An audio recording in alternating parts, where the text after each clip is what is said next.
Hello student, मैं राहुल शर्मा आप सभी का विवेकानंद स्कूल की ऑनलाइन क्लास में स्वागत करता हूं। हम यहाँ से अपना 9 चैप्टर पढ़ रहे थे, सजीव एवं उनका परिवेश।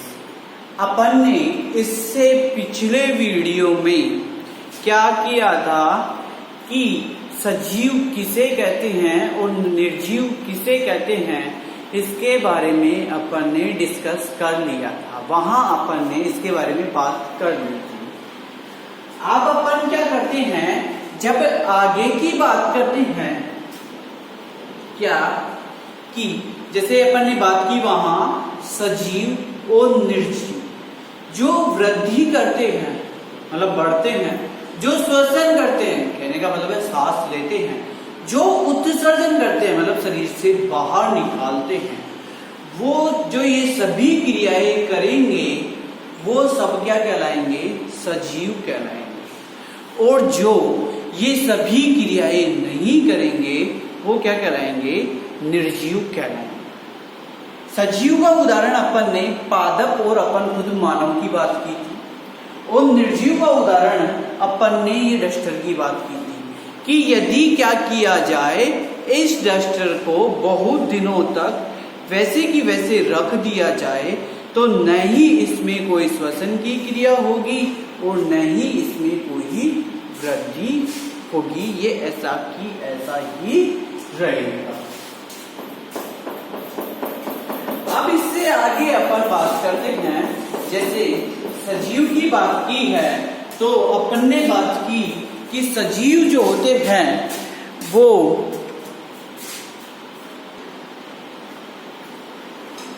तो फिर अपन ने इसके बाद बात की थी कि जो सजीव होते हैं वो कहां कहां रहते हैं, और जो सजीव जिस स्थान पर रहते हैं उस स्थान को अपन ने बोला था आवास, कि सजीव जहां रहेंगे उस स्थान को अपन क्या कहेंगे, आवास कहेंगे। अब बात की है कि सजीवों के आवास के आधार पर सजीवों के रहने के आधार पर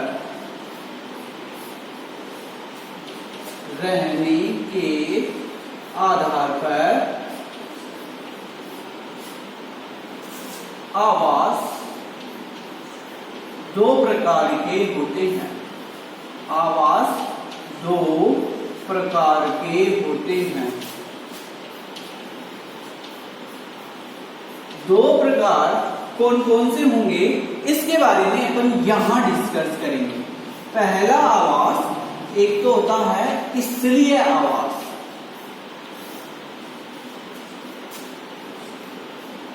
किसकी बात की अपन ने, स्थलीय आवास की, मतलब जो स्थल में पाए जाते हैं, पृथ्वी के ऊपर पाए जाते हैं, उस स्थान को अपन क्या कहते हैं, स्थलीय आवास।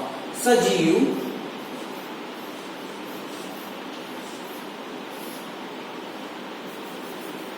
स्थल, सजीवों के स्थल को जहां वो रहते हैं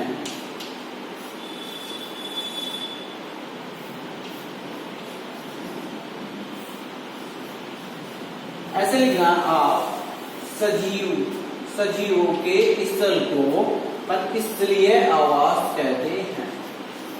क्या कहते हैं, स्थलीय आवास कहते हैं, आवास कहते हैं। अब देखिए, जैसे मैं करके बताता हूं आपको, यहां पे स्थलीय आवास में अपने पास ऊंट आएगा, भेड़ आएगा, अब खुद मानव आएंगे। आज अब देखिए मैं आपको बता देता हूं कैसे स्थलीय आवास। तो क्या है कि ऊंट जो है रेगिस्तान में रहता है। मैंने आपको उस दिन भी बताया था कि ऊंट कहाँ रहता है, रेगिस्तान में रहता है, जहां रेत ही रेत है वहां पे ऊंट रहता है। इसलिए ऊंट को अपन रेगिस्तान का जहाज भी कहते हैं। क्या कहते हैं? ऊंट को रेगिस्तान का जहाज भी कहते हैं। अब दिन के टाइम पे रेगिस्तान क्या होता है? अत्यधिक गर्म होता है, बहुत ज्यादा गर्म होता है। और रात के टाइम पे जो रेगिस्तान होता है बहुत ठंडा होता है। तो वो उनका क्या है? आवास है। और ऊंट के आवास के बाद ये क्या करता है? ऊंट में चलने के लिए गद्दीदार पैर पाए जाते हैं, जिससे वो आसानी से चल सकता है। अब रेगिस्तान में क्या होता है? पानी की कमी रहती है। तो पानी की कमी रहती है ना, तो ये क्या करता है कि 7 दिन का पानी एक ही बार में पी जाता है। 7 दिन के पानी को क्या कर जाएगा? एक ही बार में पी जाएगा। फिर अब इससे जैसे 7 दिन तक इसको पानी नहीं पीने की जरूरत पड़ेगी। 7 दिन का पानी इसने एक बार पी लिया, तो क्या करेगा? इसका जो मूत्र निकलता है वो भी थोड़ा गाढ़ा निकलता है और कम निकलता है, ताकि मान लो क्या हो कि यदि मूत्र ज्यादा निकल जाए तो जितना इसने पानी पिया है वो सारा पानी तो इसके मूत्र से ही बाहर निकल जाएगा। और जो इसका मल होता है, ठीक है ना, जो अपशिष्ट पदार्थ होता है, गोबर जिसे कहेंगे, वो भी थोड़ा गाढ़ा होता है। गाढ़ा इसलिए होता है ताकि यदि पतला रहेगा तो उसमें भी पानी की आवश्यकता होगी, फिर इसको दोबारा पानी की पीने की जरूरत रहेगी। तो यदि आपसे पूछ लिया जाए रेगिस्तान का जहाज किसे कहते हैं, तो अपन किसे कहेंगे? रेगिस्तान का जहाज। ऊंट को रेगिस्तान का जहाज कहा जाता है। ये तो अपनी बात कर ली अपन ने स्थलीय आवास की बात कर ली। अब मैं दूसरे आवास की बात करता हूं अपने पास, कहां की? जलीय आवास की।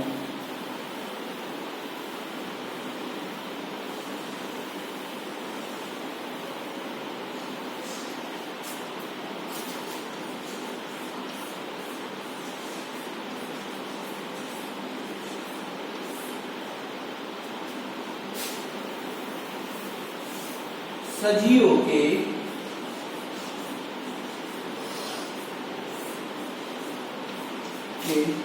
जल में रहने के स्थान को, जल में रहने के स्थान को जलीय आवास कहते हैं। क्या कहते हैं अपन? जलीय आवास कहते हैं।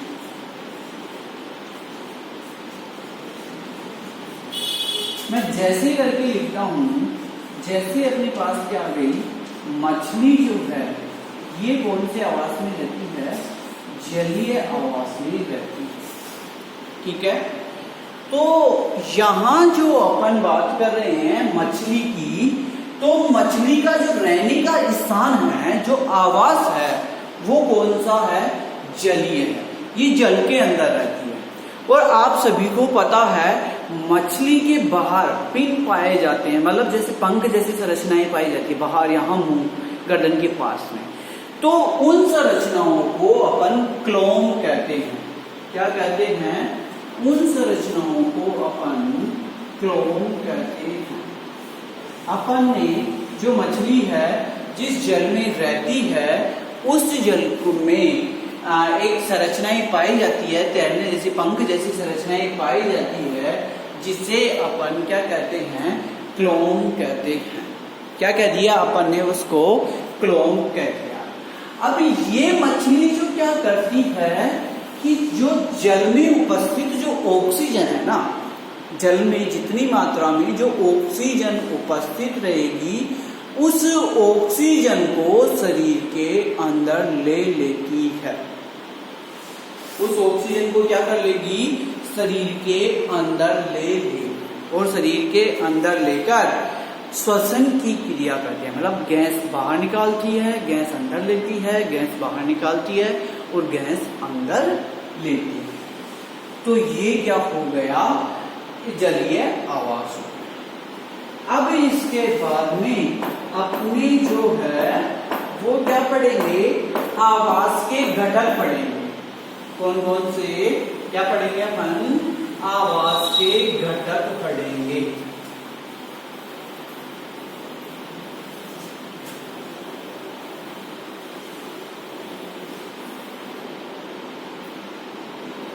अपना नेक्स्ट टॉपिक क्या आएगा, आवास के घटक।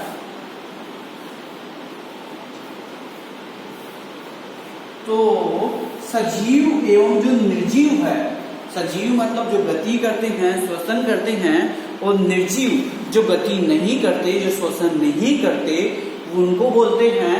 तो आवास के घटक सजीव और निर्जीव के आधार पर, सजीव व निर्जीव के आधार पर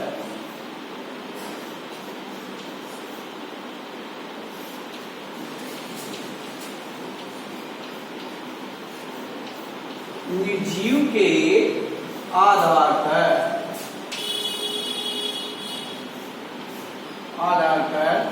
घटक दो प्रकार के होते हैं, घटक दो प्रकार के होते हैं।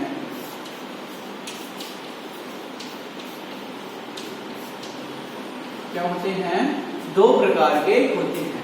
पहला जो घटक होगा जैव घटक होगा, और दूसरा जो घटक होगा अजैव घटक होगा।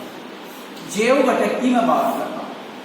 ये वे घटक होते हैं जिनमें सजीवों को रखा जाता है।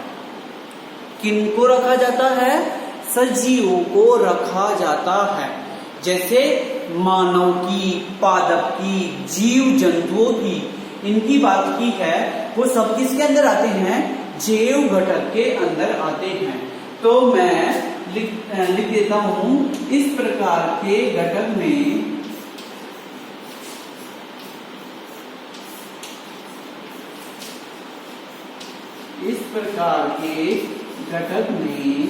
सजीवों को रखा जाता है, सजीवों को रखा जाता है। जैसे बात कर दी पेड़ पौधे,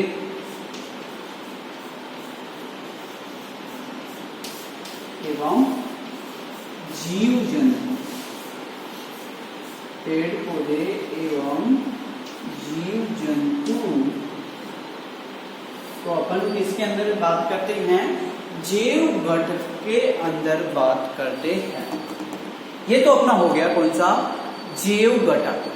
दूसरा जो है अपना बी वाला जो होगा वो कौन सा होगा, अजैव घटक। आप लोगों को इसी में ऐसे जो मैं कर रहा हूं वैसे नहीं करना है, आपको दूसरा लिखना है बी, दूसरा क्या लिखोगे, अजैव घटक। अब पहले जो जैव घटक था अपना, उस जैव घटक के अंदर अपन ने किसकी बात कर ली थी, सजीव की बात कर ली थी। अब अजैव घटक है, उसमें अपन किसकी बात करेंगे, निर्जीव की बात करेंगे। तो अपन को परिभाषा वही लिखनी है अजैव घटक की, लेकिन सजीव के जगह क्या कर देना है, अपन को निर्जीव कर देना है, बस और कुछ भी नहीं करना अपन को, निर्जीव। लेकिन आप सभी लोगों को क्या करना है, ये परिभाषा दोबारा से लिखनी है। जैसे मैंने यहां कर दिया वैसे नहीं करना है। तो वायु और जल जो है वो क्या करेगा, वायु और जल जो है किसका घटक होंगे, अजैव घटक होंगे, और जल जो है वो कैसे घटक होंगे, अजैव घटक होंगे। अब ये तो हो गए अपने अजैव घटक की बात हो गई। अब इससे जो आगे का और आज के वीडियो का सबसे जो लास्ट टॉपिक है वो ये है, अपन बात करेंगे अनुकूलन के बारे में। फिर कल तक ये चैप्टर जो है ये पूरा हो जाएगा और आपको इस चैप्टर का काम मिल जाएगा। तो यहां से आपको क्या करना है, दूसरा जो टॉपिक है अपना अनुकूलन।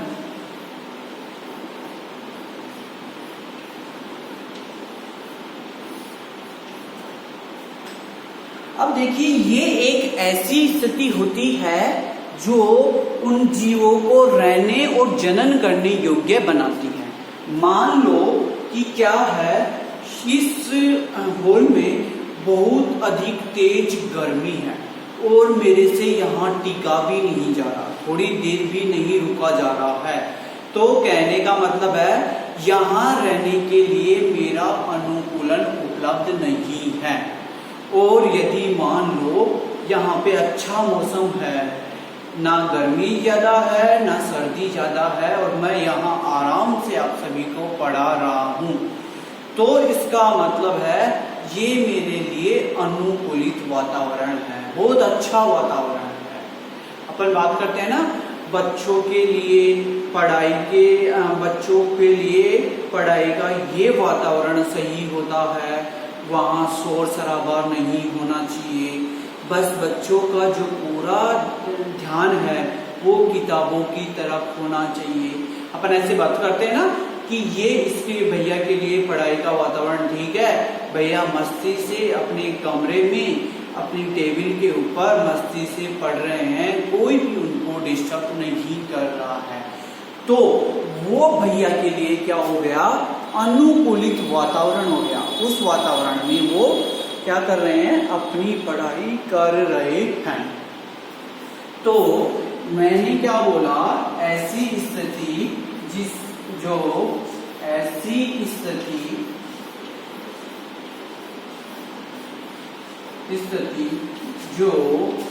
सजीवों को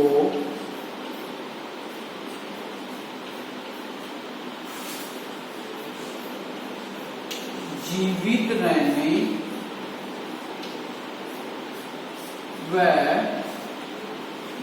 रहने व जनन योग्य बनाती है।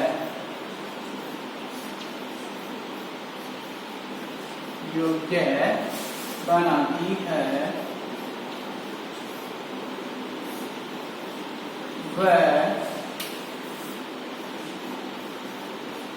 उन सजीवों का